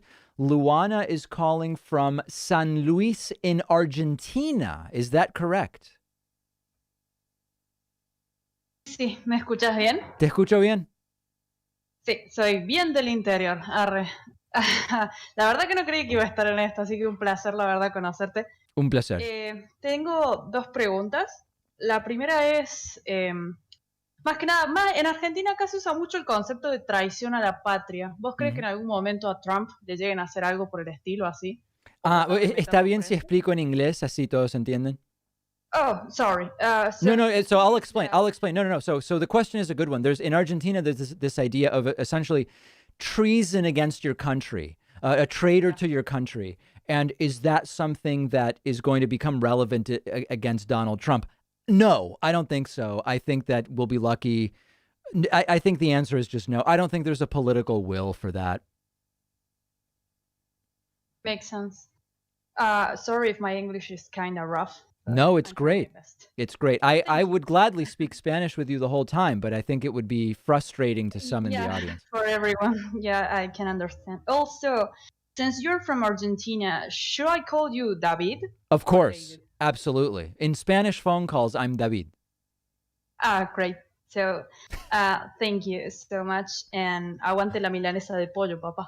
Absolutamente. Muchas gracias. Nos vemos. Ciao. Okay, Luana from San Luis, Argentina. She just issued a very, very strong endorsement for the chicken milanesa. We had a very ugly situation not long ago where a caller from Argentina said it's all about the beef milanesa. I did not share that position, and it actually got a little bit awkward, to be totally frank. Let's go next to Raimi from New York. Thank you very much for calling me. Thank you for picking me. My pleasure. Let me ask you this question. Since the Trumpists came to the Capitol, what would happen on Inauguration Day when Joe Biden gets inaugurated? You're saying, is it possible that there will be a repeat of this on Inauguration Day? Yes, because you know how, the thing. Oh, believe me, I know. So I actually think that this is going to be a non-traditional inauguration because of the virus. So I think that much of it is I think it's going to be sort of like semi-private. I don't know that there's going to be the ability for people to do what they did today. That's my belief as of right now. Oh, thank you. So I have another question. Okay. Will the Trump what would happen if Twitter banned Trump on Inauguration Day? Trump would campaign to get his Twitter unbanned? That was really an interesting question in my mind. I mean, where would he campaign? Would he do like rallies saying unban me? Yeah, you know how he is. Yeah, that's possible. He'll go on Parler or something like that. Hey, listen, how old a person are you? Huh? Yeah, you. Who, me? Yeah, you. Oh, yeah. I'm 13. 13? Okay, wow, very good. Listen, I'm really glad you're engaged with this stuff, and I really appreciate you calling in. Yeah. Just imagine what you'll know at 26. I don't know. All right, my friend. Thank you for the call. Thank you. Bye. Take care. Bye. Wow, great people out there, There's really great people out there. All right. Let's do Greg from Paris and London. You're on the air. Hey, man, how are you? Oh, boy, I can barely hear you. You're going to have to yell or something. Oh, I'm sorry. Hang on a second. Oh, that's coming in clearer now. All right, cool. Can you hear me now? Yes, I can. Hey, how's it going, man? It's going well. You are cutting in and out. It's very unstable. Oh, okay. Sorry, I'm using a microphone. It's a bit dodgy. It's dodgy or stodgy? Dodgy. Okay, I got it. Okay, fair.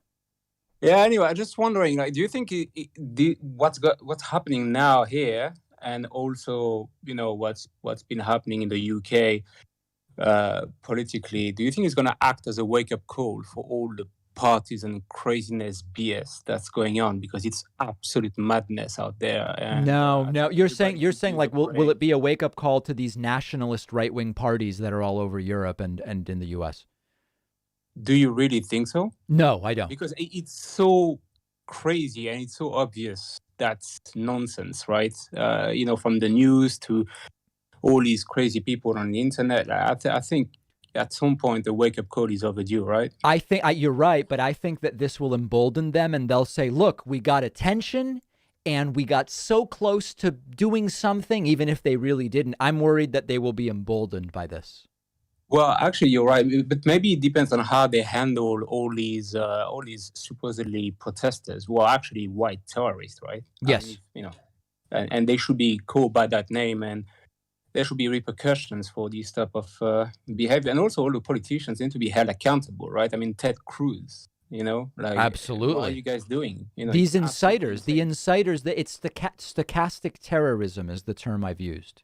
Yeah, I haven't heard. I mean, I've watched your previous stream, and I've been trying to see how the U.S. news organizations would portray what happened, and it's a bit crazy because you don't hear very early. It was pretty clear that it was a political coup as well as an attempt to a sort of pseudo military coup at the same time. Yes, but I haven't heard that explicitly said, as well as the use of the word, terrorism, right? So if there's no accountability, then yeah, you're right, it will continue. But if this is handled properly as it should be, democracy, then you could hope for a better sort of tomorrow type thing, right? Yeah, you're completely justified in everything you're saying. I just think it'll go much the other way. Right. Well, we shall see, brother. We shall see. So are you French and live in London? Is that what it is? Yeah, for the moment I am. I've been in London for ages, but with what's going on here, I don't know if I'm going to stay for too long, to be honest. Yeah. Well, Paris and London, two of my favorite cities in the world.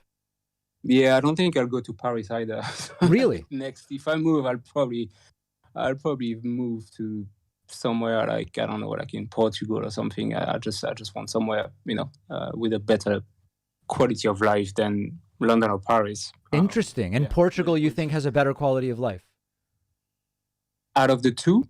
Yeah. You make more money in London. Oh, no. I'm saying sorry. You say Portugal, you have a better quality of life. Oh, yeah, absolutely. Yeah.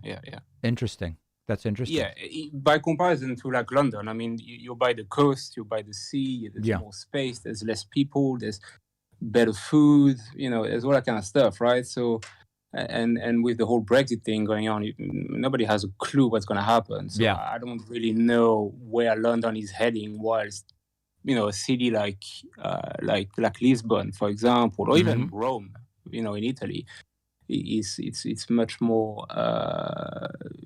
I think that there's potential for a better lifestyle over there, a much more, better balanced lifestyle. I mean, I'm in central London, and effectively we've been in lockdown for about a year. Yeah. Right. And it's like, what's the point of paying all that money, even if you make a lot of money? But it's like, what's the point? You're stuck in the city. So it's the same thing. Like if you were in central Manhattan or whatever. Like, right. It's what's the point? Yeah, Portuguese culture I loved. I've been to Lisbon, Sintra, Cascais, and Porto, and everyone has its unique charm and a really interesting country. Yeah, and it's coming up right now because with the craziness that's also happening in London with Brexit. A lot of European places are coming up, and Lisbon is definitely one of them. Yeah, and I know a couple of people who I've worked with in the past who've moved there.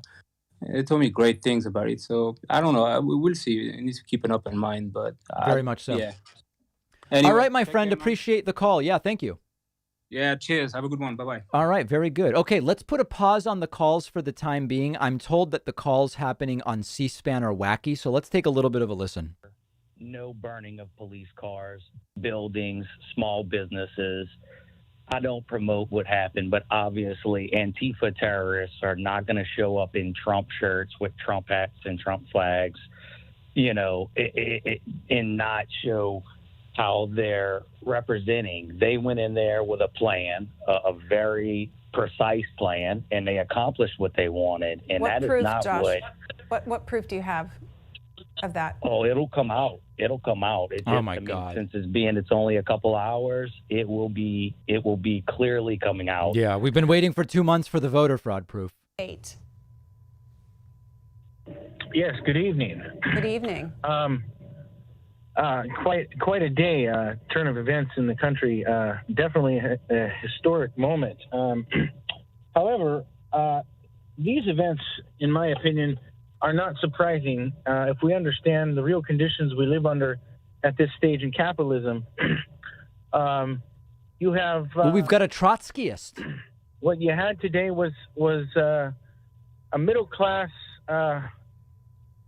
attempt at adventurism. These aren't working class people. These people are not working. They come in here and they engage in this type of adventurism. And we see the same from the ultra left.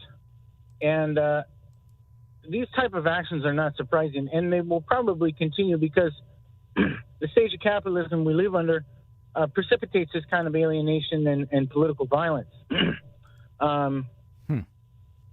Because we have so much alienation in the This is whack. I'm glad people turned me on to these calls.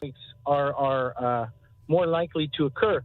Now, it does shed light on the hypocrisy of the state doling out justice, as we see basically a group of She's going to cut it. Okay, Koba, I'm gonna jump in because I want to share this tweet. We're a couple minutes away here from the Senate reconvening. Ali Zaslav, who reports for CNN, sends out this video. Heavy law enforcement detail escorting senators to the Capitol. The joint session is expected to resume at 8 p.m. Eastern time. You can see in there the Minority Leader Chuck Schumer, along with other senators, being escorted into the Senate. It's unclear, though, if they, according to the Majority Leader in the House, Steny Hoyer, they're not going to go into a joint session right away. They will resume their debate. The debate, yeah, that's what's insane. The Arizona objection, the objection to the Arizona Electoral College votes. They should drop it. We will see what happens. Again, They should immediately drop it. Where you can watch the House floor proceedings, and over on C-SPAN 2, you can watch the Senate. Daniel, I'm going to try to get you in Conyers, Georgia. Daniel. Yes, ma'am. Good evening. I am from Georgia, and I just wanted to bring to light that there are a lot of people who aren't holding their leaders responsible for perpetuating this whole entire voter fraud scheme. And one person I want to call out specifically is the queen of QAnon, the 14th Congressional District freshman, Marjorie Taylor Greene. Oh, this guy's great. Who refused to wear a mask while she was being sworn in, and then called Nancy Pelosi's House of Hypocrites. And I found that very hypocritical of her. I've even spoke with her staff in her own office today, trying to get her to stop with her Twitter account today and this morning, where she was inciting fight for Trump. This is an election steal. She's just as guilty as Donald Trump. This guy's great. She herself was promoting the fight for Trump all morning long. So, nobody's bringing up the GOP senators who were bringing up all this stuff, and nobody is speaking out against her. And I want to be the first person in Georgia to say that we need to do something to have all of these leaders recalled, because they perpetuated the violence that happened on the Capitol today. And one thing that aggravates me about some of these callers is that they're not taking responsibility for their crazy nudnik belief that it's a stolen election. Beautiful. Okay, Daniel, Ali Ziadi. Perfect phone call. Sent this out. The Washington Post editorial board has called for the president's removal. Charles? We may actually see the removal of a president. Greta, you've done a heck of a job, and I'm still here, too. And what have you been thinking, Charles, as you've been watching today? I'm an expert witness on white-collar crime, so I'm very observing of things you do. Is C-SPAN the owner of the films that were taken in Statuary Hall? Say it again? Is C-SPAN the owner of today's films taken in Statuary Hall? I'm not sure. What's your point? Okay, I need them. On those films, I'll tell you what I saw, and I'm observing as an expert. Oh, my God. The party leading into Statuary Hall, when the crowd followed gently, was wearing a certain kind of shirt, and he was led in by a police escort. That police escort was a Capitol policeman, and that policeman led him up She's about to cut it. stairs to the visitors gallery into the House of Representatives. I need that film. You need that film. Mr. Trump needs that film. This is a falsehood, and it was contrived, and I believe I've seen that man led up by a specific patrol. Okay. I'm going to leave it there. A lot of speculation. In Columbus, Ohio. This is the best. Whoever told me to go to these calls, thank you. I believe it's Karen in Columbus, Ohio. Okay, yes, go ahead. You know, this is the first time I've ever actually seen House Clause 12B Rule 1 called, which is an imminent threat to the House, imminent threat to the security of the House. I'm going to say something here. The protesters became insurrectionists the moment they breached the building. And they shouldn't go home peacefully. They should turn themselves into the... One of the best things about these calls is how nervous the hosts always are about how quickly it can go bad. They've been misled just like all the other people who are following this guy who just uses his position of power to do nothing but incite fear and violence and hatred, and now insurrection. Okay, another report from a Capitol Hill reporter. Senator Mike Braun, who objected to Arizona's electoral votes earlier in the day, on whether he will object again. Quote, I think today changed things drastically. Whatever point you made before, that should suffice. Yes, that's what we want. Says we should get this up. If after all this, they still object 6 times, causing 12 hours of debate, then that would be even more of a disaster. Subject to the call, and that means at any moment they could gavel back in their session. Where they left off was debate over the Arizona Electoral College votes. We'll wait and see if they continue with that. If they do, the debate will go on for potentially another hour and a half, hour and 45 minutes, and then a vote will take place both in the House and the Senate. And then they would continue on with a joint session of saying... What they should do is as soon as they gavel back into debate Arizona, say they have nothing else to say and just move on. With the vice president presiding and the Speaker of the House next to him on the dais in the House chamber. That is how it's supposed to work. We're all waiting to see if that is how it'll happen tonight.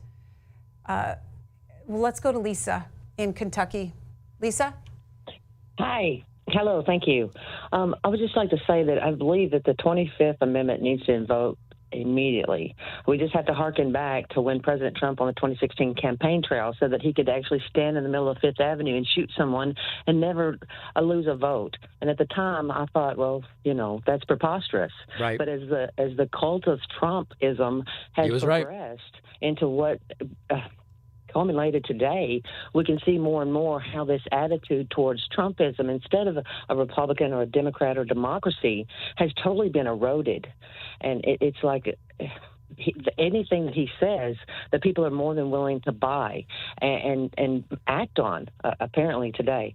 And it just reached a dangerous precedent. And I began watching the feeds last night on Twitter of what was happening on the ground there in D.C., and I've continued watching it today in just utter shock. And how anyone that is an American and a patriot and a lover of this country can stand by and allow this to happen. I just pray for all of us, and I pray that everybody does the right thing when they reconvene in moments. Okay. And Lisa, Aaron Schaff, a political reporter, tweeting out that the Senate is back in the Capitol, now with armed federal guards. Jonathan Swan, who reports for Axios, tweeting out, striking part of a statement from Senator Tom Cotton, who has been one of President's most loyal allies on the Hill. Quote, it's past time for the president to accept the results of the election. They're turning on Trump. Quit misleading the American people and repudiate mob violence. Michael in Littleton, Colorado. Michael. Hi, thank you for having me. I just wanted to say that in my observation, I highly doubt that all of these people that are out there doing these atrocities, I highly doubt they'd be doing this if Trump hadn't been out there repeating these debunked lies. I think there'd be a peaceful transfer of power. And however, as a result of the power Trump has over his admirers, we're now seeing these treasonous actions of people that are easily manipulated. So we need to move forward quickly with the removal of the current president and hold all of his enablers accountable. Kathy, Plainville, Kansas. Kathy, go ahead. Yes. Can you hear me? We can. Yes, I just want to say that I think people better wake up. You know, you think you're shocked and you're surprised. You need to talk to people from Venezuela. The exact same thing happened. The same thing happened in Venezuela, and it's happening here.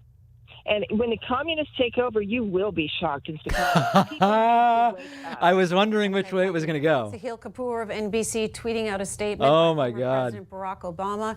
History will rightly remember today's violence at the Capitol, incited by a sitting president who has continued to baselessly lie about the outcome of a lawful election as a moment of great dishonor and shame for our nation. Noah Berman reporting that Kamala Harris is now arriving at the Capitol and heading for the floor per staff. Again, we're waiting for the Senate to reconvene. We were told it would happen at 8 p.m. Eastern Time. It's 6 minutes past the hour here on the East Coast. The House is also expected to reconvene tonight. You can watch it right here on C-SPAN, and the debate in the Senate over on C-SPAN too. When they go into a joint session, which we expect them to do, you can watch that right here on C-SPAN. Byron. Where is Pence speaking? Go ahead. Oh, here he is. Oh. Thank you so much. Violence was quelled. The Capitol is secured, and the people's work continues.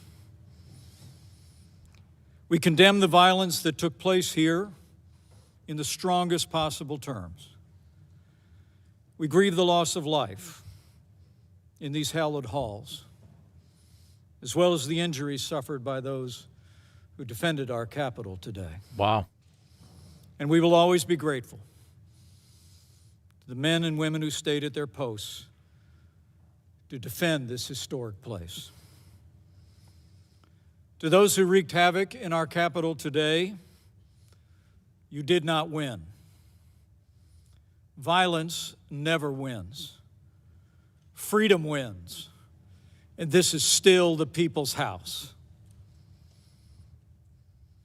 And as we reconvene in this chamber, the world will again witness the resilience and strength of our democracy.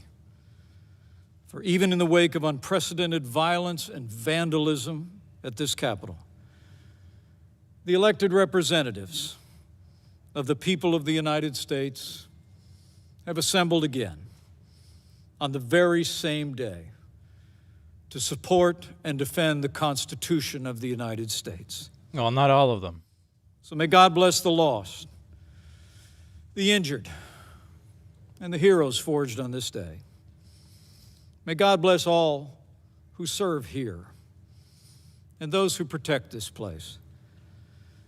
And may God bless the United States of America. Let's get back to work.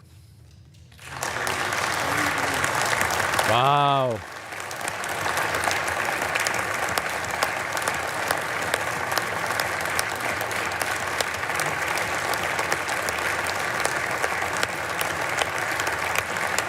And by work, they mean arguing that the election shouldn't count. The Majority Leader. I ask unanimous consent the Majority Leader and the Democratic Leader be allowed to speak, and that the time not count against 2 hours of debate in relation to the objection raised. Maybe they're going to speak about canceling this. Let's see. Is there objection? Without objection, so ordered. I want to say to the American people, the United States Senate will not be intimidated. We will not be kept out of this chamber by thugs, mobs, or threats. Those are Trumpist thugs he's talking about. about. Bow to lawlessness or intimidation.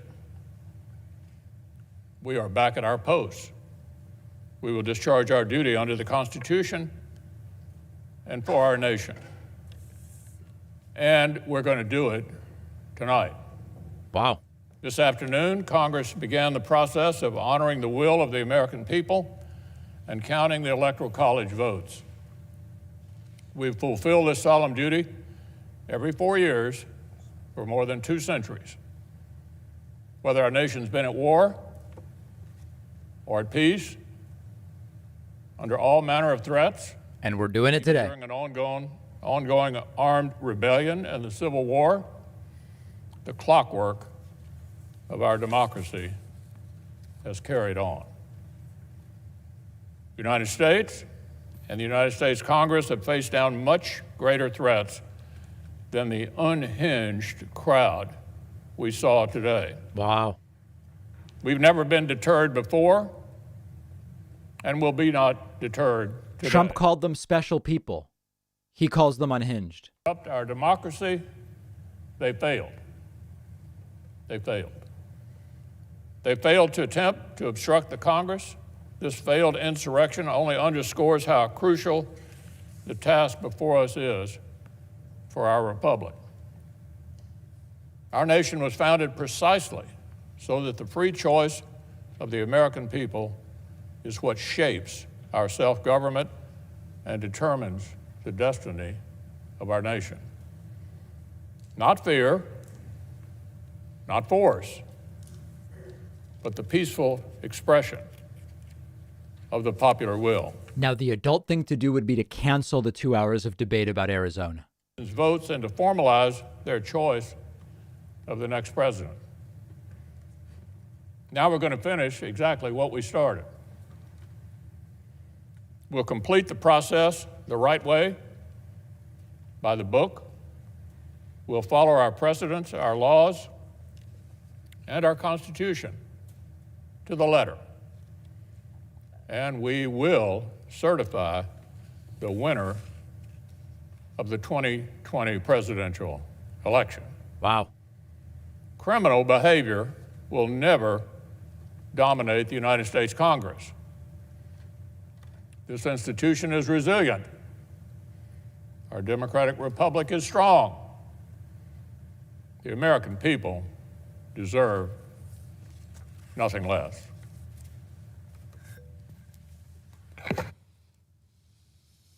I presume we'll hear from Chuck Schumer. Democratic leader. Mr. President,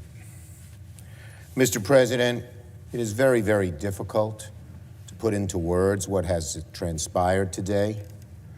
I have never lived through or even imagined an experience like the one we have just witnessed in this Capitol. President Franklin Roosevelt set aside December 7th, 1941, as a day that will live in infamy. Unfortunately, we can now add January 6th, 2021, to that very short list of dates in American history that will live forever in infamy. This temple to democracy was desecrated, its windows smashed, our offices vandalized. The world saw Americans' elected officials hurriedly ushered out because they were in harm's way. The House and Senate floors were places of shelter until the evacuation was ordered, leaving rioters to stalk these hallowed halls. Lawmakers and our staffs, average citizens who love their country, serve it every day, feared for their lives. I understand that one woman was shot and tragically lost her life. We mourn her and feel for her friends and family. These images were projected to the world. Foreign embassies cabled home their home capitals to report the harrowing scenes at the very heart of our democracy. This will be a stain on our country, not so easily washed away. The final, terrible, indelible legacy of the 45th President of the United States, undoubtedly our worst. I want to be very clear. Those who perform these reprehensible acts cannot be called protesters. No, these were rioters and insurrectionists, goons and thugs, domestic terrorists. Indeed. They do not represent America. They were a few thousand violent extremists who tried to take over the Capitol building and attack our democracy. They must and should be prosecuted to the full extent of the law. Let's hope. Hopefully by this administration, if not, by the next one. Certainly by the next. They should be provided no leniency. I want to thank the many of the Capitol Hill Police and Secret Service and local police who kept us safe today and worked to clear the Capitol and return it to its rightful owners and its rightful purpose. I want to thank the leaders, Democrat and Republican, House and Senate. It was Speaker Pelosi, Leader McConnell, Leader McCarthy, and myself who came together and decided that these thugs would not succeed, that we would finish the work of that our Constitution requires us to complete in the very legislative chambers of the House and Senate that were desecrated. Yeah, it appears, this is a very good point from Jupiter Saturn. The riots have almost accelerated the finishing of this process. Were it not for the riots interrupting things, you could have seen 12 to 14 hours of debate. It seems this is going to happen much faster now. Conspiracy theories that motivated these thugs, the president who exhorted them to come to our nation's capital, egged them on. He hardly ever discourages violence and more often encourages it. This president bears a great deal of the blame. This mob was in good part President Trump's doing, incited by his words, his lies. This violence, in good part, his responsibility, his everlasting shame. Today's events certainly would not have happened without him. Without a doubt. Now, January 6th will go down as one of the darkest days in recent American history. A final warning to our nation about the consequences of a demagogic president, the people who enable him, the captive media that parrots his lies, and the people who follow him as he attempts to push America to the brink of ruin. As we reconvene tonight, let us remember, in the end, all this mob has really accomplished is to delay our work by a few hours. That's right. We will resume our responsibilities now, and we will finish our task tonight. The House and Senate chambers will be restored good as new and ready for legislating in short order. The counting of the electoral votes is our sacred duty. Democracy's roots in this nation are deep, they're strong, and they will not be undone, ever, by a group of thugs. Democracy will triumph, as it has for centuries. So to my fellow Americans who were shocked and appalled by the images on their televisions today and who are worried about the future of this country, let me speak to you directly. The divisions in our country clearly run deep, but we are a resilient, forward-looking, and optimistic people, and we will begin the hard work of repairing this nation tonight, because here in America, we do hard things. In America, we always overcome our challenges. I yield the floor. Now, who has the balls? I yield 2 minutes to the senator from Oklahoma, Senator for Langford. the debate. Let's see. Senator from Oklahoma. The Vice President, you said things more eloquently than how we say it in Oklahoma. In Oklahoma, we'd say something like, why in God's name would someone think attacking law enforcement and occupying the United States Capitol? Right, but remember, this was about Arizona. Are we going to debate Arizona or not? If not, let's just move on and accept the vote. Rioters and thugs don't run the Capitol. We're the United States of America. We disagree on a lot of things, and we have a lot of spirited debate in this room. This guy's really creepy. But we talk it out, and we honor each other, even in our disagreement. that person is not my enemy. That's my fellow American. And while we disagree on things and disagree strongly at times. Do you get the feeling that this has opened up the door for everybody to just abandon Trump? Not necessarily super vocally and aggressively, but to just kind of set him aside and do their own thing. Sometimes a bad thing, as many Republicans do, but their own thing. Of course, the National Guard, the Secret Service, who stood in harm's way while we were here debating, they were pushing back. And I was literally interrupted mid-sentence speaking here because we were all unaware of what was happening right outside this room because of their faithfulness and because of what they have done. And I want to thank them. Ronald Reagan once said, "Peace is not the absence of conflict. It is the ability to handle conflict by peaceful means." The peaceful people in my state in Oklahoma want their questions answered, but they don't want what happened today. Okay. They want to do the right thing, and they also want to do it the right way. They want to honor the constitutional process, but they also want to have debate about election security because they want to make sure it's right. Ooh, sounds like he's building up to 2 hours of debate. That still needs to be resolved. Transparency in government just doesn't seem like a bad idea. Obviously, the commission that we have asked for is not going to happen at this point. Beautiful. I understand that. That's good. We're headed towards the certification of Joe Biden to be the president of the United States. Well said, my friend. We will work together in this body to be able to set a peaceful example. It sounds like they're abandoning the challenge.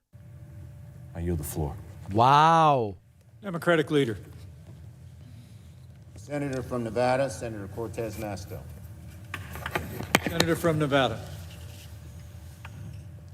Mr. Vice President,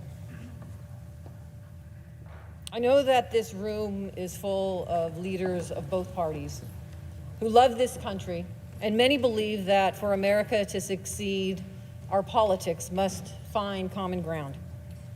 And that has never been clearer than today when armed rioters stormed the U.S. Capitol, emboldened by President Trump's false and inflammatory rhetoric about the 2020 elections. I believe that we in this chamber have a special duty as leaders to work together to lower the temperature of our politics. And I hope that my colleagues who have questioned the legitimacy of this election in Arizona and all of these other states now see the dire and dangerous consequences of sowing doubt and uncertainty. I also know that as U.S. senators, we all take solemnly the oath we swear to support and defend the Constitution of the United States against all enemies, foreign and domestic. At this moment in history, I can think of nothing more patriotic than renewing our faith in the charters of freedom that our founding fathers crafted for our republic, starting with the fundamental American... So people are asking, so if they abandon, what happens? If they abandon and Republicans in the House abandon, they go back to the joint session. And then if there are no objections, they go through state by state. Do the Connecticut ballots look good? Do the Rhode Island ballots look good? Do the Texas ballots look good? That if they are abandoning the plan to do 2 hours of debate for each state, that's what's going to happen. And it seems as though the insurrectionist riots are actually accelerating. They are actually accelerating the acceptance, as I just tweeted. For people who follow me on Twitter, Senate Republicans appear to be abandoning what would have possibly been 12 hours of debate about voter fraud. The insurrectionist riots appear to have accelerated the certification of Joe Biden's win over Donald Trump. To examine evidence of voter fraud before they certified their electoral college votes. And our courts, from district courts to the United States Supreme Court, adjudicate legal challenges and election disputes. All of those things happened after the 2020 election. State houses and courts across the country took allegations of voter fraud seriously and followed the constitutional process to hear challenges to this year's elections. No state found evidence of any widespread voter fraud, And neither did any court ask to review the state's findings. So, Trump sitting at the White House, suspended from Twitter, watching this happen even faster than it would have had his insurrectionist rioters not done their rioting. Justice Robert Brutinel all certified the results of the election on November 30th. And we have heard, Arizonans have been voting by mail for almost 30 years. And Governor Ducey has expressed confidence in the state's process numerous times. In November, he said, "We do elections well here in Arizona. The system is strong, and that's why I have bragged on it so much." He further stated, "We have some of the strongest election laws in the country, laws that prioritize accountability and clearly lay out our procedures for conducting, canvassing, and even contesting the results." And they are right. Arizona has one of the most transparent election processes in the country, with built-in accountability, starting with internal auditing. We have heard unfounded allegations that voting machines in Arizona and elsewhere somehow changed vote tallies or somehow improperly rejected ballots while claiming to accept them. She should just rap. These allegations all ignore the fact that Arizona counties conducted ballot audits by hand to double-check the machine counts, and these audits found no widespread fraud or irregularities. Maricopa County, the county where more than 60% of the state population resides, conducted a post-election hand count audit in the week after the election, which showed perfect 100% accuracy in the machine tabulations. So why would we need, my colleagues, to call for a 10-day emergency audit to be conducted by a legislative commission when it's already been done by the state of Arizona? What happened to states' rights? I would have preferred her to say, "I appreciate the comments from Mr. Langford. Despite our disagreements, we are both on the same page about one thing. The whatever committee that we are demanding is not going to happen at this point, and Joe Biden will be certified today. And with that, I move that we vote on this objection." Maricopa's audit report stated no discrepancies were found by the hand count audit boards. Seeking to find any reason to contest these results, some of the state Republicans then tried. They don't have to do 2 hours, no, for people asking. Law in conducting this audit by selecting voting center locations. One thing I learned when I used to work at Circuit City, when the customer says yes to the extended warranty, you don't keep selling it. State court in Arizona found that the county followed the properly issued guidance on hand audit procedures from the Arizona Secretary of State. And the court found that Maricopa County officials, therefore, could not lawfully have performed the hand count audit the way the plaintiffs wanted it done. If they had done so, they would have exposed themselves to criminal punishment. The senator's 5 minutes is expired. Thank you, Mr. Vice President. I would close by just saying, please, my colleagues, do not disenfranchise the voters of Arizona. Now do they move on? Let's see. Tonight. Thank you. Majority Leader. Mr. President, I yield up to 5 minutes to the senator from Utah, Senator Lee. Oh, wow. It looks like they're going to keep going. Senator from Utah. Mr. President, at the time I prepared my remarks for today, it seems like a lifetime ago. A lot's changed in the last few hours. And so I'm going to deliver some of the same remarks, but it has a little bit of a different feel than it would have just a few hours ago. My thoughts and prayers go out to the family members of those who have been injured or killed today. My heartfelt gratitude goes out to the Capitol Hill Police who valiantly defended our building and our lives. Well, it's true that legitimate concerns have been raised with regard to how some of the key battleground states conducted their presidential elections. This is not the end of the story. We each have to remember that we've sworn an oath to uphold, protect, and defend this document, written nearly 2.5 centuries ago by wise men raised up by God to that very purpose. That document makes clear what our role is and what it isn't. It makes clear who does what when it comes to deciding presidential elections. You see, because in our system of government, presidents are not directly elected. They're chosen by presidential electors. And the Constitution makes very clear bad look, that the states shall appoint presidential electors. Can somebody stop him? Procedures that their legislatures develop. Then comes the 12th Amendment. It explains what we're doing here today in the Capitol. It explains that the President of the Senate, the Vice President of the United States, shall open the ballots, and the votes shall then be counted. It's those words that confine, define, and constrain every scrap of authority that we have in this process. Our job is to open and then count. Open, then count. That's it. That's all there is. Now, there are, of course, rare instances in which multiple slates of electors can be submitted by the same state. That doesn't happen very often. Oh, my God. It happened in 1960. It happened in 1876. Let's hope it doesn't ever happen again. In those rare moments, Congress has to make a choice. It has to decide which of the electoral votes will be counted and which will not. That did not happen here. Thank heavens. And let's hope that it never does. Now, many of my colleagues have raised objections or had previously stated their intent to raise objections with regard to these. I've spent an enormous time on this issue over the last few weeks. I've met with lawyers on both sides of the issue. I've met with lawyers representing the Trump. Yeah, what is he building to? I could find about the constitutional provisions in question. And I've spent a lot of time on the phone with legislators and other leaders from the contested states.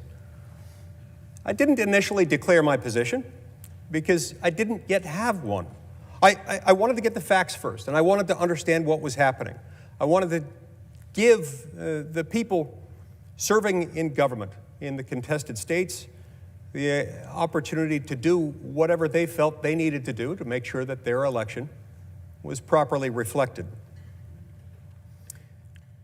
I spent an enormous amount of time reaching out to state government officials in those states, but in none of the contested states, no, not even one, did I discover any indication that there was any chance that any state legislature or secretary of state or governor or lieutenant governor had any intention to alter the slate of electors. That being the case, our job is a very simple one. Indeed. This simply isn't how our federal system is supposed to work.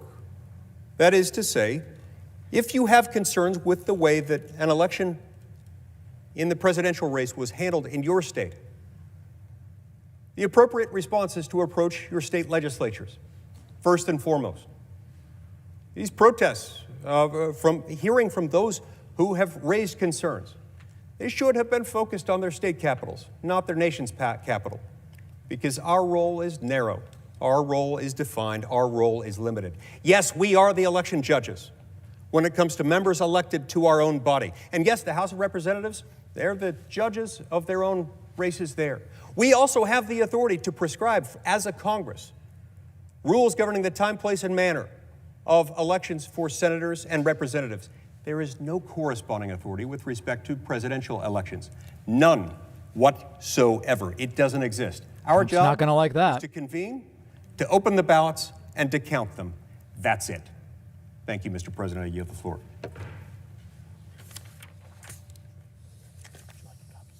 Democratic leader. Colorado, Mr. Bennett. Senator from Colorado. Thank you, Mr. Vice President. So they are going to keep going. So realistically, this is going to be the end of my time. This at least will go for some time, and then there are 47 more states to count, and it's going to go way later than I'm going to be staying up today, given how long a day it's been. So I really appreciate everybody who joined me today. We have seen an incredible day, and we are going to have more tomorrow. We will be covering everything that happened today. We will hopefully have a certification by that point in time, but that is going to do it for me, and I will probably see you back here tomorrow. Thanks for everybody who was with me today for what have been, I think today we did 7 hours of content, including all of the other stuff. Very much, very, very much appreciate it. Thanks to everybody. We'll be back soon.